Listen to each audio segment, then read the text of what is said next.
Olá, sejam bem-vindas e bem-vindos a mais um Alego Entrevista. Nesta edição vamos falar sobre a situação das universidades públicas federais brasileiras. Desde o início do ano, elas têm feito inúmeros alertas sobre a possibilidade de fechamento em razão de cortes orçamentários feitos pelo governo federal. Sobre esse assunto, eu converso a partir de agora com o reitor da Universidade Federal de Goiás e também atual presidente da Associação Nacional dos Dirigentes das Instituições Federais de Ensino Superior, Andifes, professor Edivar Madureira. Muito obrigada, reitor, por ter aceito o nosso convite. Seja muito bem-vindo ao Alego Entrevista. Olá, Bruna. Uma alegria estar aqui com vocês no Alego Entrevistas. Pena que para falar de um tema tão penoso, né? Falar de cortes de orçamento, de dificuldades das universidades, mas é claro, é importante informar e mobilizar a sociedade em defesa desse grande patrimônio do nosso povo, que são as universidades federais e também os institutos federais que passam pelo mesmo drama, podemos dizer assim. Certo. Bom, para começar, eu queria dar um pouco mais de contexto para quem está nos assistindo, reitor. Que conjunto de fatores e de eventos que possibilitaram que a gente chegasse a essa situação, né, de iminência de fechamento de universidades? Olha, Bruna, muito oportuna a sua pergunta e a gente precisa contar uma pequena história. As universidades federais vêm sendo submetidas a restrições orçamentárias subsequentes ao longo dos 5 últimos anos, né? O orçamento ele é decrescente nesse período, né? Em alguns anos congelado, mas o congelamento ele acaba que representa um decréscimo, porque o orçamento que nós estamos falando é aquele orçamento que a gente utiliza para fazer frente às despesas do dia a dia. Energia elétrica, limpeza, segurança, água, né? E eu pergunto para qualquer um que esteja nos assistindo, né? Nos assistindo agora. A conta de energia subiu. Então, a conta de energia da universidade, que é uma conta elevada, também subiu. E o orçamento da universidade se manteve o mesmo. E aí eu vou dar alguns números para as pessoas perceberem do quanto é esse estrangulamento e por que chegou nessa situação. Em 2014, o orçamento das universidades federais como um todo, para essas despesas discricionárias, era de 7,4 bilhões de reais.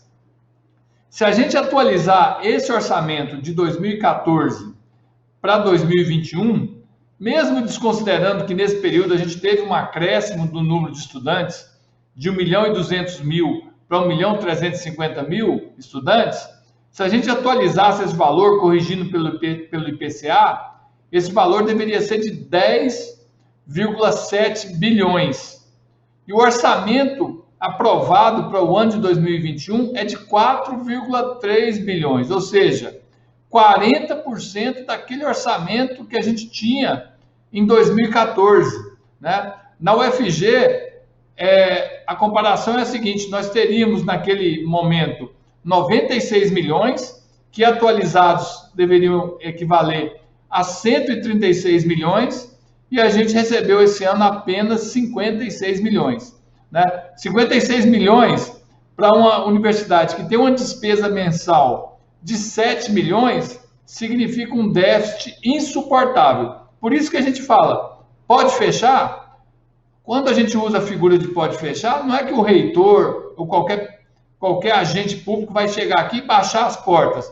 É porque nós seremos obrigados, por falta de dinheiro, a atrasar contas como energia elétrica, segurança, e sem qualquer um desses serviços, a universidade para. E aí os prejuízos são incalculáveis, como qualquer um pode deduzir facilmente. Qual que é o panorama, não sei se a Andifes tem esse dado, da situação financeira dessas instituições? Todas estão com essa possibilidade? E como é que está a situação da UFG em especial? Olha, todas estão nessa situação. Às vezes, alguma dessas universidades, Bruna, com uma situação um pouquinho melhor, pela seguinte razão: nós temos, às vezes, algumas universidades novas que ainda não consolidaram toda a sua infraestrutura, ou seja, não tem ainda um prédio da biblioteca, não tem ainda auditórios, alguns laboratórios. Essas instituições elas sofrem um pouquinho menos em relação ao custeio, que é esse dinheiro de pagar energia, segurança e limpeza. Então, por esse lado, talvez elas estejam um pouquinho, a situação um pouquinho melhor. Mas, por outro lado, elas precisam de recursos de capital, porque, para ser uma universidade federal de qualidade, essas estruturas são necessárias. Então, temos todas as universidades em situação difícil. Aqui na UFG não é diferente. A gente já fechou o ano passado com mais ou menos 8 milhões de contas em aberto, né? A projeção esse ano, com esse orçamento, é chegar no fim do ano com quase 30 milhões em aberto, o que corresponde a mais de 4 meses de manutenção. Por isso, essa conta, né, que a UFRJ fez, que a gente fez, que o orçamento, no máximo, ele permite a gente chegar até setembro. Bom, essa situação, como o senhor já descreveu logo no início do programa, ela não é nova, né? Desde o segundo semestre do ano passado, a gente já tem lido alguma coisa, né? Já se falava das previsões de recursos para a lei orçamentária anual de 2021 e esses cortes já eram certos, né? Mas se a gente voltar um pouco na história também, tem no próprio governo do Michel Temer, eu me lembro da aprovação da PEC do teto de gastos, né? Então essa defasagem já vai sendo construída ao longo do tempo. Quais são os serviços, né, com base nisso, e atividades mais afetadas com esses cortes? São as atividades fim, são bolsas, como é que funciona isso? Quando eu dei aquele exemplo, né, que a gente está vivendo com 40% do que a gente vivia em 2014, o que a gente fez nesse período? A gente deixou de fazer, por exemplo, manutenção predial. Imagine uma casa que você não faz a manutenção periódica. A infiltração, os problemas elétricos começam a aparecer, né? A gente também não fez adequação para combate a incêndio, adequação de acessibilidade para as pessoas, a segurança nós reduzimos ao mínimo e aí já começa a se expor a comunidade universitária, reduzimos a limpeza, tudo isso foi feito ao longo desses anos para que o corte não chegasse dentro da sala de aula, ou seja, não chegasse no insumo para a aula prática, na energia elétrica, no dia a dia daquilo que é a atividade fim da universidade, que são as aulas, que são as pesquisas, e que é também assistência estudantil. Com esse corte desse ano, infelizmente, isso chega dentro da sala de aula, chega nas bolsas de assistência estudantil. O resultado disso é a possibilidade concreta de evasão, de suspensão de serviços e, por consequência, de soluções, né, como as universidades foram pródigas nesse período, de apresentar soluções para a sociedade, para o governo, com novos testes, com testagem da população, com pesquisas que nos dão esperança em relação à vacina, à compreensão das doenças, como genotipagem do vírus e tudo isso, e além das outras pesquisas essenciais na área da agricultura, na área da nutrição, na área da indústria farmacêutica, tudo isso corre o risco de ter descontinuidade com prejuízos incalculáveis para o nosso país. No último dia 13, acho que foi o dia 13 de maio, o governo autorizou a liberação de cerca de 2 bilhões e acho que 2 bilhões e 600 milhões, esse número eu não tenho exato agora. Esse valor, de fato, foi repassado para vocês? Qual o impacto desse recurso? É suficiente? Me parece que não. Bruna, esse valor é um valor que estava na lei orçamentária na condição de recurso condicionado. E essa terminologia do orçamento ela é complexa, eu vou tentar explicar em poucas palavras. Condicionado a quê? O orçamento desse ano, com aquele corte de 18%, né, que de 5,3 bilhões, que era o ano passado, passou para 4,3 bilhões esse ano, esses 4,3 bilhões, 40% estavam numa parte do orçamento que chama não condicionado, ou seja, era um recurso liberado para uso. 40%, nós já estamos em maio com orçamento insuficiente, já passamos de 40% do ano. Os outros 60% estavam na condição de estar condicionado à quebra da regra de ouro pelo Congresso Nacional. O que o governo conseguiu fazer foi um remanejamento para que esses 60%, que esses 2,6 bilhões, você foi precisa no número, ele deixasse essa situação de condicionado e pudesse ser liberado para ser empenhado. Ele nos deu, sem dúvida nenhuma, algum fôlego, mas esse fôlego que ele nos deu tem um detalhe: 13,8% está contingenciado, que é outro termo. A gente não pode usar 13,8%. Mas, de qualquer forma, ele foi para aquele paciente que estava precisando do respirador ali, foi o oxigênio para a gente atravessar mais um período aí e conseguir chegar no mês de julho com os nossos compromissos, pelo menos parcialmente em dia. Então, foi isso que aconteceu. Agora, o que a gente precisa é de um projeto de lei para recompor o 1 bilhão que foi cortado em relação ao orçamento do ano anterior. É nessa questão que eu gostaria de bater nessa tecla, então. Então, tem esse mecanismo de contingenciamento de recursos, né? As verbas ficam bloqueadas e só podem ser liberadas com autorização legal específica. Então, em algum momento é possível que vocês precisem recorrer novamente, fazer esse apelo para que ele libere esse recurso novamente. Isso, esse contingenciamento está na mão do Executivo. O Executivo pode liberar, o Ministério da Economia pode descontingenciar. Então, a gente espera que esse restante que ficou contingenciado seja descontingenciado. Isso aí é uma portaria do Ministério da Economia, resolve isso. E a gente está fazendo ações junto ao MEC e junto ao Ministério da Economia. Agora, para a recomposição daquele 1 bilhão que não fez parte do orçamento, precisa um projeto de lei específico que tem que passar no Congresso. Então, nossa luta agora é para que até o final do primeiro semestre a gente consiga fazer com que esse projeto de lei, né, um PLN, ele seja submetido e aprovado no máximo ali até o mês de agosto, para que a gente consiga recursos para chegar no fim do ano. As universidades não voltaram ao ensino presencial. Pensando num cenário hipotético de retorno das atividades, né, presenciais, e ainda não sabemos quando isso vai ser possível de forma plena, essa situação financeira, então, se agravaria, né?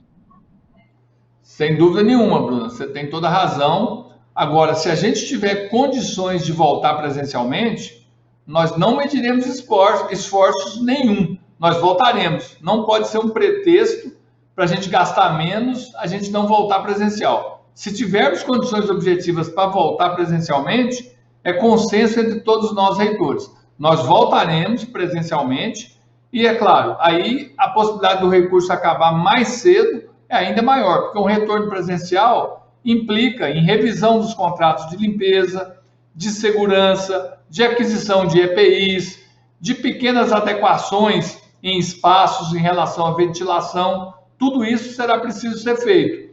Então, a gente torce muito para voltar, mesmo sabendo que isso vai agravar a nossa situação financeira, porque a qualidade da formação necessita da presencialidade. As universidades federais, diversos reitores têm feito muitos apelos e têm saído bastante, né, em alguns veículos de imprensa, toda essa situação. Há alguma outra mobilização alternativa que vocês têm pensado?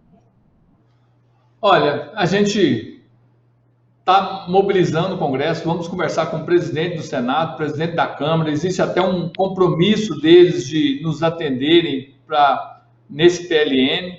Vamos falar também no governo, na Secretaria, na Casa Civil, né, na Secretaria de Governo da Presidência da República, nós estamos tentando audiências. E, é claro, a imprensa, a mídia tem um papel fundamental, está fazendo um papel extraordinário. E a sociedade, né? Aqueles que são beneficiados pelas universidades e pelos institutos federais, seja diretamente, né, que estudaram aqui, que têm filhos estudando, que estudam aqui, ou que são beneficiários do Hospital das Clínicas, dos outros serviços que a universidade oferece, a gente espera que a sociedade se coloque ao nosso lado. E a gente sabe o quanto que o governo, o executivo é sensível, né, à opinião pública. Então, a gente espera sensibilizar as pessoas a nos apoiar nessa causa que eu imagino que é extremamente justa. O senhor expôs os inúmeros problemas, né, relativos ao funcionamento da universidade, mais relativa à graduação. Os programas de pós-graduação também têm feito diversas denúncias, isso ano a ano, né? Principalmente pelo corte sucessivo de bolsas cada vez menores e não há reajuste no valor dessas bolsas de mestrado, de doutorado, enfim. É possível, reitor, a gente mensurar o impacto do travamento dessas pesquisas científicas de médio e longo prazo? Eu digo pensando assim, em termos de um projeto de país, né, que quer ter uma pesquisa competitiva. Olha, o impacto é inimaginável e incalculável, né? A pesquisa brasileira, ela está muito ligada à pós-graduação brasileira, né? Os estudantes de mestrado, de doutorado, junto com os professores, com os pesquisadores, desenvolvem ciência, né?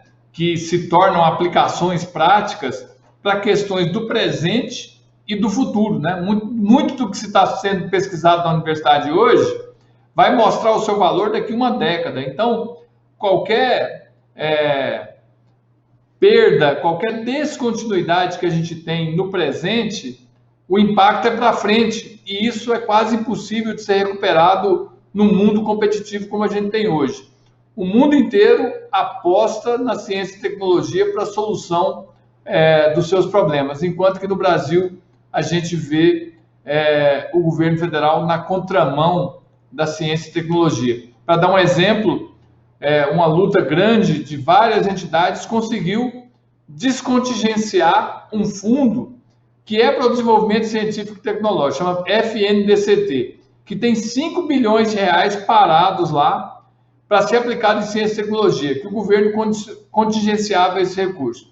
A gente conseguiu aprovar uma lei para descontingenciar, o presidente vetou, conseguimos sensibilizar os deputados para derrubar o veto, os deputados e senadores derrubaram o veto e o governo ainda conseguiu uma manobra de não liberar esses 5 bilhões, né? Que não são para as universidades, isso aí é para a ciência como um todo. Isso vai parar na Embrapa, na Fiocruz, no Butantan, nas universidades onde estão a maioria dos laboratórios, ou seja, injeção na veia da ciência brasileira, esses 5 bilhões, que já existem e que estão presos e o Ministério da Economia resiste em liberar.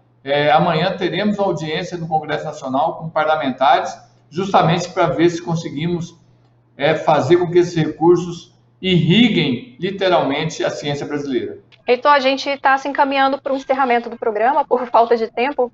O senhor gostaria de deixar alguma última mensagem? Gostaria. Essa universidade que se colocou ao lado dos goianos, dos brasileiros, de forma inequívoca, né? Na vacinação, na testagem, no tratamento da doença, na modelagem, né? Ao lado dos governantes, independentemente de que partido esses governantes militam, a gente se colocou ao lado, fornecendo subsídios, trazendo a ciência para trazer luz para o desconhecido. Essa universidade pede socorro junto com os institutos federais. E aí a gente faz esse apelo aqui, defenda a universidade pública, porque a defesa da universidade pública é a defesa da soberania nacional, da justiça social, do futuro da nossa nação. Bom, eu desejo muito boa sorte para o encontro com os congressistas. Espero que tenhamos boas notícias. Muito obrigada pela entrevista novamente. Eu que agradeço pelo espaço, Bruno, estamos sempre à disposição aqui. E chega ao fim mais uma edição do Alego Entrevista. Para você que nos assiste, muito obrigada pela audiência e continue acompanhando nossa programação. Até logo!